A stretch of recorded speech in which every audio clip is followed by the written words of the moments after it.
Olá pessoal, eu sou o pastor Clauber Maia. Hoje vamos estudar a lição de número 8, cujo título é A Obra Salvífica do Senhor Jesus Cristo.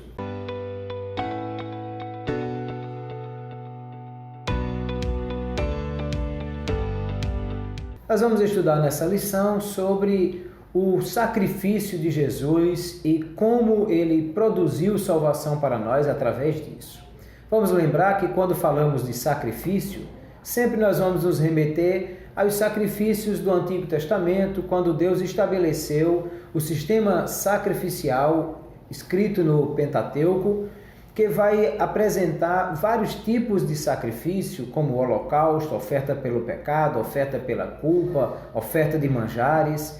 E esses sacrifícios, eles tinham uma finalidade, que era trabalhar o aspecto didático do que deveria ser feito para que o favor de Deus chegasse aos homens. E tudo isso apontava para Jesus Cristo.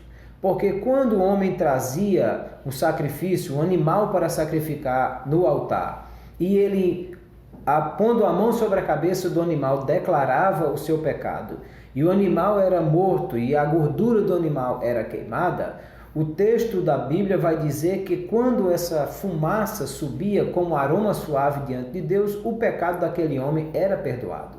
Mas claro que isso era algo que apontava para uma coisa muito maior. Aquele cordeiro morria em lugar daquele pecador para perdoar aquele pecado. Mas isso apontava para a obra de Jesus Cristo, que morreria uma única vez para perdoar todos os pecados da humanidade de uma vez por todas. Quando Jesus apresenta-se a João para batismo no Jordão, João Batista olha para Jesus e diz: "Eis o Cordeiro de Deus que tira o pecado do mundo." Ele estava dizendo que aqueles sacrifícios do Antigo Testamento apontavam para aquele Jesus que ali estava. Assim também como vamos ver o Cordeiro da Páscoa sendo morto para livrar da morte o primogênito de cada casa dos hebreus, e o apóstolo Paulo vai escrever aos Coríntios dizendo que Jesus Cristo, nosso Cordeiro Pascual, já foi sacrificado por nós.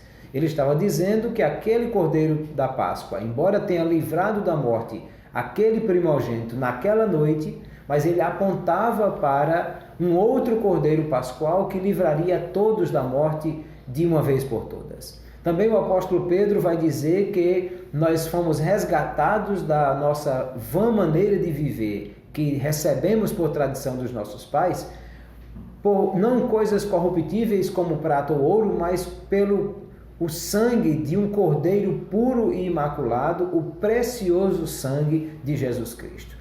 Tudo isso mostra que os sacrifícios do Antigo Testamento apontavam para o sacrifício de Jesus, que viria para resgatar a humanidade, para remir a todos e para oferecer o perdão a toda a humanidade. Mas a primeira obra, que é o que vamos estudar nessa lição de hoje, é a obra da reconciliação. Porque o profeta Isaías vai dizer que Deus não tem ouvidos agravados para não ouvir, ou a mão não está encolhida para que não possa salvar, mas o pecado do homem causa separação, afasta o homem de Deus. Assim também Tiago vai dizer que aquele que se faz amigo do mundo se torna inimigo de Deus. Ou seja, o pecado afastou o homem de Deus e criou uma inimizade entre Deus e o homem. E aí, Deus, que foi aquele que o homem agravou com o seu pecado, aquele que o homem agrediu com o pecado, porque todo pecado afronta a santidade de Deus, é esse Deus quem toma a iniciativa de prover o meio da reconciliação, enviando Jesus Cristo para morrer pelos pecadores e para, através da sua morte, ele promover a reconciliação. Deus faz a obra da propiciação, que torna Deus propício ao homem por amor através do sacrifício de Jesus Cristo, e a propiciação redunda na reconciliação. Ou seja, a propiciação foi a causa e o efeito disso foi a reconciliação, que é o homem voltando a aproximar-se de Deus.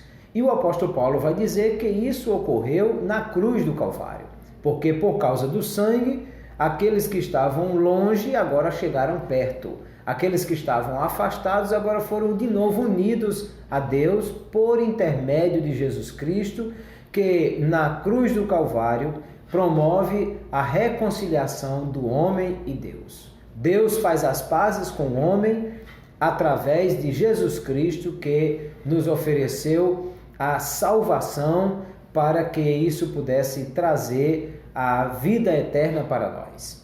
E ao mesmo tempo em que a reconciliação foi feita entre Deus e o homem, Deus também fez uma transformação nesse homem pecador, trazendo uma nova natureza, uma regeneração, ou seja, uma geração nova, aquilo que a Bíblia chama de novo nascimento. Quando Nicodemos vai conversar com Jesus sobre a sua situação como pecador, Jesus diz a ele que ele precisa nascer de novo. Nicodemos pensa que é nascer de novo da carne e voltar ao ventre da sua mãe, tornar a nascer. E Jesus disse: não, eu estou falando de nascer do Espírito. Ou seja, o Espírito que estava morto vai ser vivificado, ter vida nova, e esse homem vai ter agora uma nova vida espiritual por causa do sacrifício de Jesus Cristo, que, eliminando aquilo que causava a morte, que era a separação de Deus, promoveu a reconciliação, religando o homem a Deus, que é a fonte da vida, e esse homem agora tendo o seu espírito vivificado e tendo, portanto, uma nova vida espiritual, que é a regeneração. O homem agora tem vida espiritual renovada através de Jesus Cristo, e o apóstolo Paulo diz que aquele que está em Cristo, nova criatura é. As coisas velhas passaram e eis que tudo se fez novo. Ou seja, nós obtemos vida espiritual por causa da reconciliação que Jesus Cristo operou por nós na cruz do Calvário. E isso é tão maravilhoso porque nós que estávamos mortos em nossos delitos e pecados, agora temos vida nova e vida espiritual que nos permite estar ligados a Deus e obter agora uma nova oportunidade de, ligados a Deus, vivermos uma vida espiritual que nos liga ao Pai através do sacrifício de Jesus Cristo, para que possamos experimentar essa comunhão e que o Espírito de Deus, comunicando-se com o nosso espírito, testifica a respeito dessa nova vida eterna que nós temos. Louvado seja Deus por tudo isso. Eu quero lhe pedir, se você ainda não é inscrito no nosso canal, inscreva-se no canal, marque o sininho para receber as notificações, curta esse vídeo, compartilhe com seus amigos, assista o vídeo, faça as suas anotações, leve para a sala de aula para discutir com os colegas, com os professores e assim tornando mais rica a aula da nossa escola bíblica dominical. Deus abençoe a todos, até a próxima lição.